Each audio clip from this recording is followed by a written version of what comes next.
Good morning again. This is Gil Cargill, and we're talking today about a brand new concept in the sales acceleration industry. The concept is called the new math of sales excellence, and we will explain how that math works. But first, let me introduce myself to those of you that don't know me. I've been in sales since 1963. I started as a door-to-door vacuum cleaner salesman when I was in high school and earned very good money during those years and enjoyed living in my parents' house without having the household bills that have developed over the years. I joined IBM out of college. I was Rookie of the Year there, Branch Manager of the Year, and in 1978, I left IBM to start my business. Now, I started as a sales trainer, and as I quickly learned, sales training as I learned it at IBM, and as it's been practiced for decades, really doesn't work here in the 21st century. As a matter of fact, the drive to create the new math of sales excellence approach to selling came about as a result of me noticing that in the classes that I conducted, some people blossomed and just accelerated. It was like I had revolutionized their sales approach. But here's the problem. Most people didn't accelerate, didn't change. And I started getting curious about why a majority of people that went through sales training didn't realize a permanent measurable improvement in sales production. As a matter of fact, many studies show that traditional sales training has a lasting impact of only 5.3 weeks. And clearly, I realized businesses didn't want to pay me to improve sales for a month and a half. They wanted a permanent measurable improvement. And in the 21st century, the issue isn't just driving sales people to change, but as you'll learn this morning in the next 40 minutes or so, it's really all about changing the sales process. Now, I've been featured on the cover of magazines because of my unique approach to driving sales and accelerating the acquisition of profitable revenue. Twice in the past 5 years, I've been noted as one of the most influential people in sales lead management. I've worked with over 5,000 companies for more than 3 decades, and the key, in my opinion, to fixing top and bottom line issues is to modify the process. You see, in doing my research, I learned that the sales process that IBM taught me in 1970, the sales process that virtually all business-to-business sales forces utilized, was first documented in 1873 by the founder of NCR. As a matter of fact, if you'd like to have a little fun, Google the name John Henry Patterson. John Henry Patterson, and he was the founder of NCR, and you can find excerpts of his sales training manual on the web, and it's really comical, but it's also tragic. And the reason it's tragic is that the process that he defined and that most of us use accounts for revenue. It does not account for the activities that achieves revenue. The process is utilized by most business-to-business sales forces limits the amount of selling time. Studies have shown that the average business-to-business salesperson in North America today has 14% of the day available to them to pursue new revenue. The balance of the time is committed to non-sales administrative activities, traveling, doing accounting work, things of that nature. But what would happen to your revenue if that number is accurate? Were we able to have your team sell for 1/3 of the day? The picture you're looking at is a picture of the first Salesforce, telephone Salesforce here in Los Angeles, California. You're looking at the entire team. They didn't need to worry about process in those days. They didn't need to really worry about much of anything because they had no competitors. In an environment where you have no competitors, you can sell relatively easily. And if you can see the sign on there that they're holding, their sales presentation basically is have you a telephone in your home. When you're competing against nothing, you don't have to be very good. But when you're competing against a strong entity, you have to change. So if you're looking for a permanent, measurable way to improve your top and bottom line, stick with me for a few more moments. Now, I'm going to be very upfront. What I'm going to share with you is not magic. If you're looking for a quick fix, it won't happen. I see people going to the gym every day that hope by doing 2 or 3 push-ups, they will correct 20 years of ingesting pizzas and beer. It ain't going to happen. Sales process improvement is not a quick fix. But if you will focus on improving the process and stop trying to change the people, after all, the people are what they are. But if you focus on fixing the process and hold your people accountable for following the process, you'll enjoy a 36 to a 72% improvement in top-line productivity.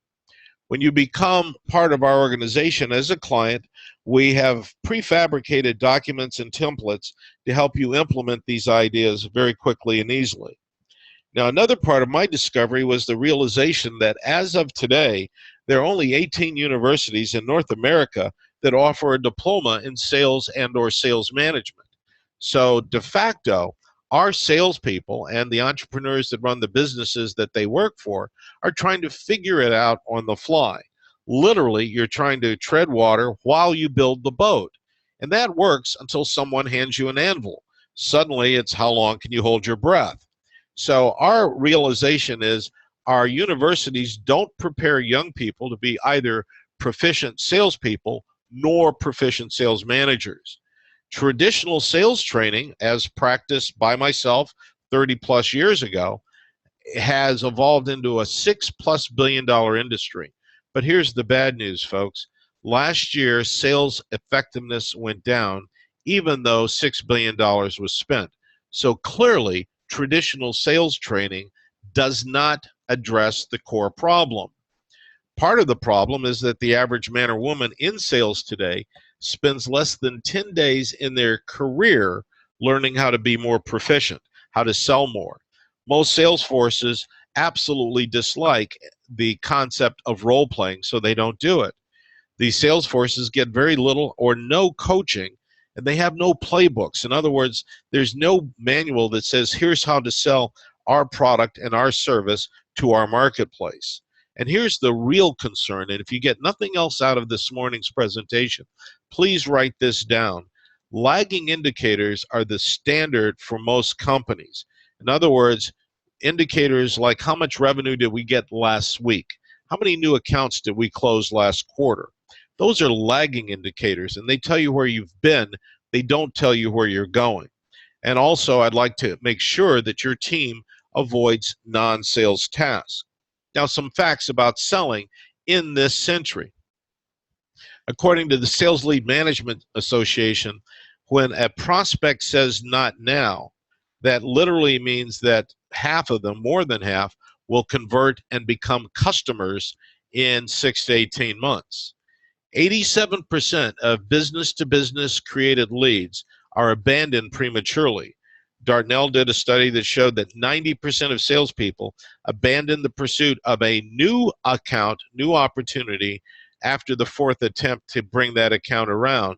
But as you probably know, in today's world, new accounts need 8, 9, 10, 12, sometimes 15 contacts before they buy. 45 to 63% of all leads eventually buy if and only if you have the tenacity to hang in there. 22% of forecasted leads, forecasted sales, fizzle, according to Selling Power magazine. And what that really means is that the accounts thought they were going to buy, the forecast looked good, and here's the tragedy. The company spent the money to create the lead, to make initial meetings or phone calls, qualify the opportunity, but a fizzled sale bought from nobody. In other words, no one was able to align their values with the needs of that customer.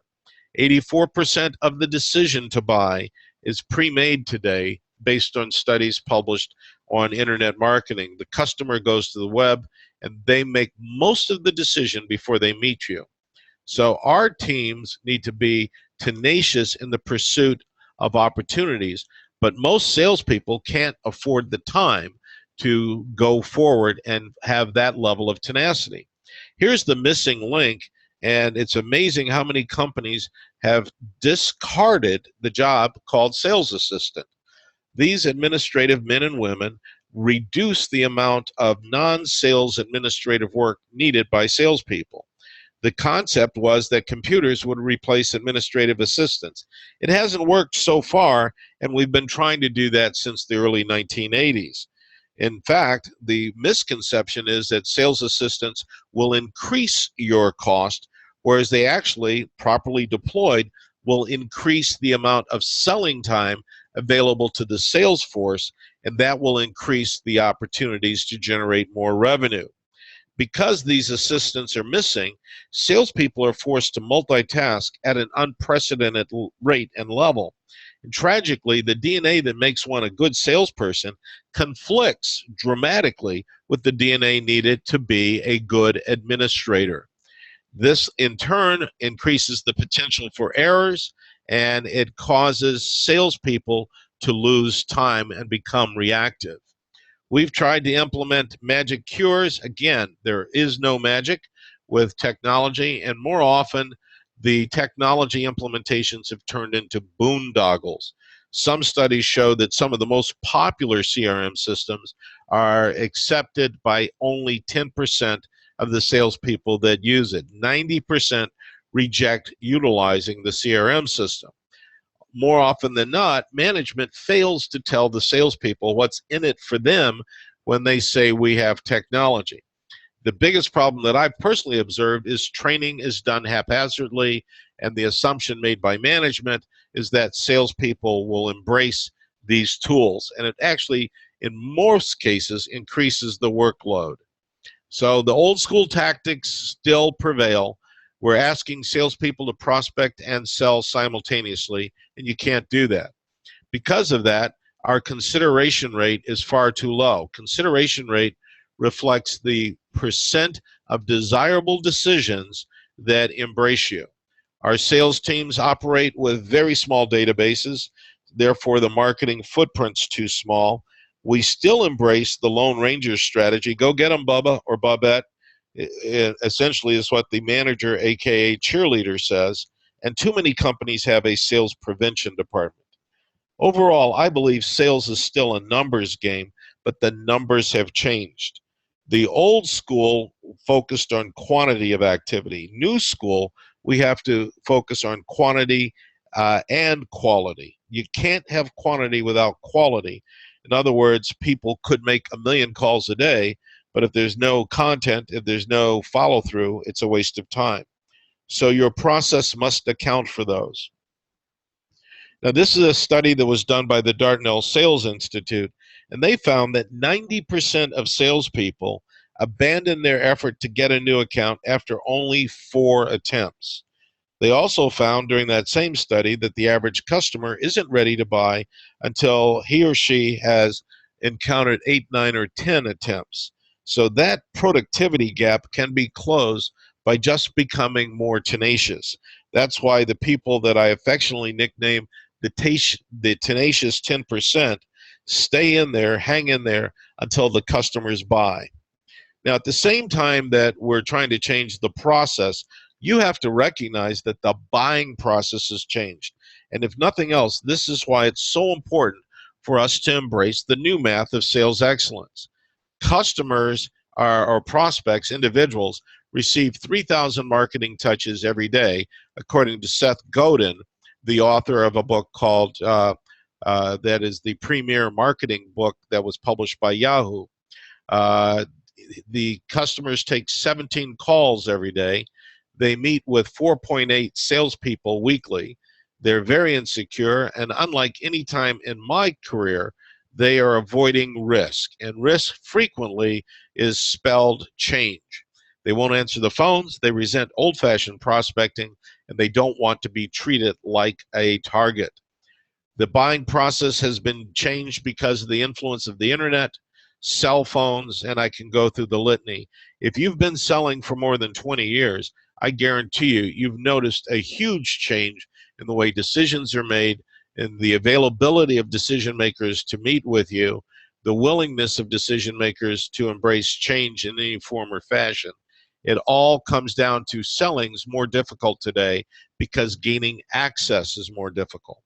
So now let me tell you why the new math of sales excellence will produce such a tremendous improvement for you.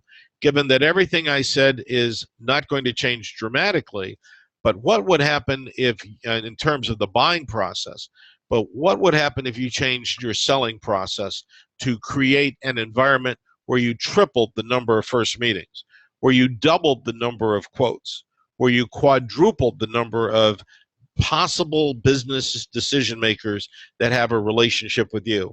And by the way, we define a relationship as a man or woman who will pick up the phone or send you an email when they recognize the need to acquire the product or service that you offer. What would happen to your profits if every decision considered you and if all of your leads were pursued perpetually? Well, our new process generates significant improvements. On average, there's a 36% year-to-year increase in sales, a 21% increase in conversion rates, a 26% increase in the return on your marketing investment, a 17% increase in customer retention in terms of lifetime retention, and average order value goes up 21%. We believe in selling in a much lower confrontational way than has been traditionally embraced. Our steps are pretty secure. May I introduce myself? May I send you some valuable information? May I call you? Please notice we're asking permission along the way. Seth Godin's book was called Permission Marketing, and we believe in permission selling. Let's get permission to go to the next step of a relationship. At each step, will you become a customer, and can I become a strategic resource? So some of the questions that we want your team to embrace when they're talking to a new prospect is, what does it cost a prospect if they say no? What results does your company produce? And it's interesting to me when you ask those two questions of sales teams. Many sales teams believe it costs their prospects nothing if they say no to the opportunity to do business with that company. If they believe that it costs nothing, then the inverse of that is the customer gets nothing when they say yes. And that clearly is not what we want the prospects to understand. If we can't articulate the value of the results from the prospect's point of view, then we aren't prepared to go out and sell. If we don't know the value of our first meeting from the prospect's point of view, we aren't prepared to go out and sell. And owners and managers that are attending today's webinar, do you have written sales plans in place with dates, timetables, and accountabilities? Now, the big key, and here's why the process is so important. If you know the average length of your sales cycle, one of our metrics, and if you know your conversion ratios, then you will be able to answer the question, which albeit has bad grammar in it, but how was next quarter? For instance, if your sales cycle is 3 months long, and if 20% of your leads become customers, and if you have 10 leads, then next quarter you can predict that you will have 2 new customers. It becomes mathematical. It reduces your stress. We also show you that you need to overcome the number one sales problem, which is the failure to be involved with a prospect when they want to buy. And I know that almost seems like a duh, but remember the slide I showed you a moment ago where we talked about tenacity? Well, salespeople encountered customers in the past and walked away because the customer said not now. If we don't stay in touch perpetually, when that customer is ready to buy, they will buy from somebody else. So, quick question. How many relationships do you currently maintain, and how many should you maintain? If you don't know the answer to that, spend a moment or two with any list broker and ask them for a count of demographically identical companies in your geography that you could sell to.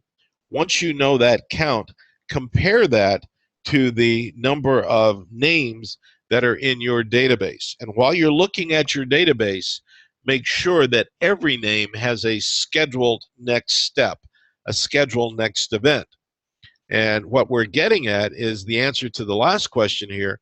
We use a better process to get our clients to compete more often. If you're competing more often and you're competing better, there's tremendous leverage. We want our client sales teams to increase the full-time equivalency by getting more selling time. If your team's normal, 34% of the day is spent doing non-sales administrative tasks. Were we to cut that back to, let's say, 15% of the day, that would give you the equivalent of 1/5 of an additional salesperson without hiring another body.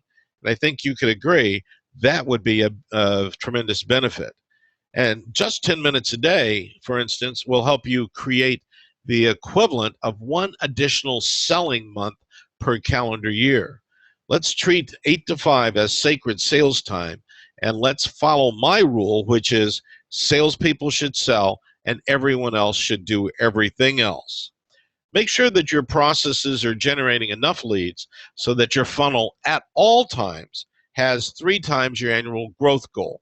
If your goal for this year is to add 50 accounts, then you need to know 150 accounts that are potentially going to make a decision.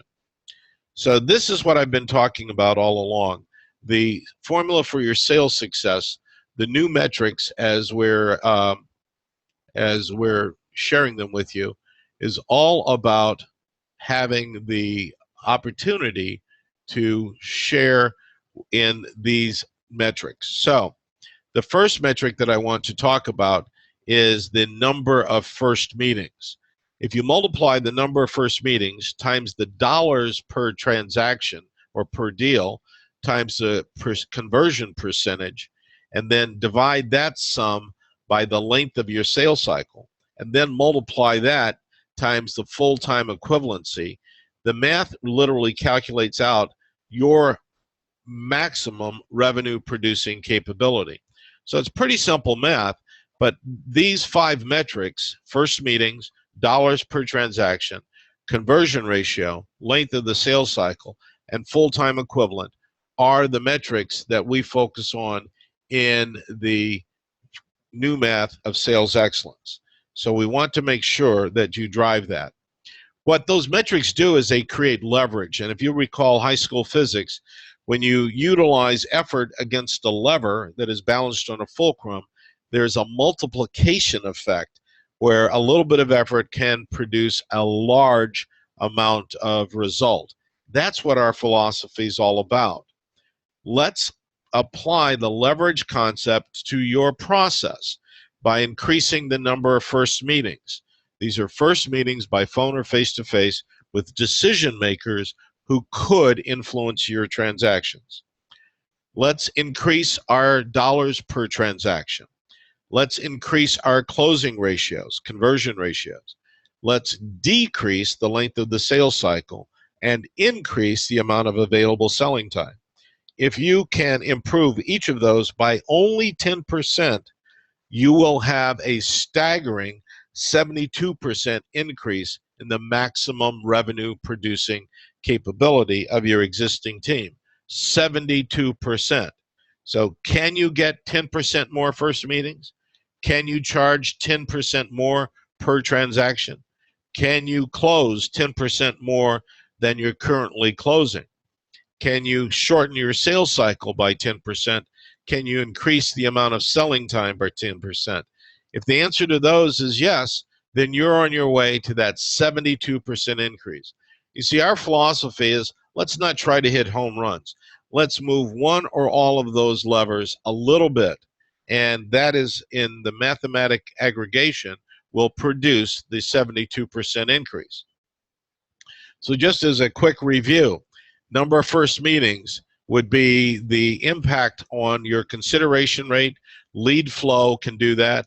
You could have closed loop marketing drive that, and we have to focus on your marketing footprint. Dollars per transaction. Teach your team how to sell value, not price. Modify the comp plan so that discounting is not encouraged, and increase the amount of time available to your team so that they don't go for the quick close, which frequently is accompanied with an unnecessary discounting. The closing percentage is improved by lead scoring, by better qualification, by soft skills training, and by focusing on results. Customers don't want the product, they want the results that the product will produce. Follow-up will have a dramatic impact on win rate, as will CRM and other tools if they're implemented properly. The length of the sales cycle is reduced by your qualifying process, by understanding why you win, why you lose, and why transactions are postponed, by funnel visibility, funnel philosophy, and closing ratios. Again, any improvement will help you close more per year. And the biggest and easiest to fix is the sales time. This pie chart represents the results of 400 companies that we surveyed, and we found that the average salesperson spent 34% of the day doing non-sales administrative tasks. Remember, our rule is salespeople should sell and everyone else should do everything else. And when you improve all 5 of those, the dollars produced by your efforts go up. When you become one of our clients, we'll show you how to do all of this. We have sales leadership forums around the United States and a network of certified coaches who can help you implement our process of the new math of sales excellence. You'll learn how to compete more often. You'll learn how to manage future revenue, to sell predictably, to earn more commissions dollars and profit dollars, to endure less stress, reduce your multitasking, and indeed you'll sell more. The keys to your success is to develop a process. If it's not written down, it's not a process. If it's not written down, everyone tends to do whatever they want. Deploy the process, manage the process, measure your metrics constantly, adjust as needed, and repeat. And make sure that you have a sales plan in place and start managing your sales team as a profit center. We believe in holding our teams accountable for the key predictive indicators, metrics that lead to sales success. So in conclusion, I'd like to say it's not your people, it is your process. Fix the process and you'll fix the results that you get. Join one of our sales leadership forums. You can see our website on the screen, and we stand prepared to help you address all of these issues. Thank you for your time. Good luck and good selling.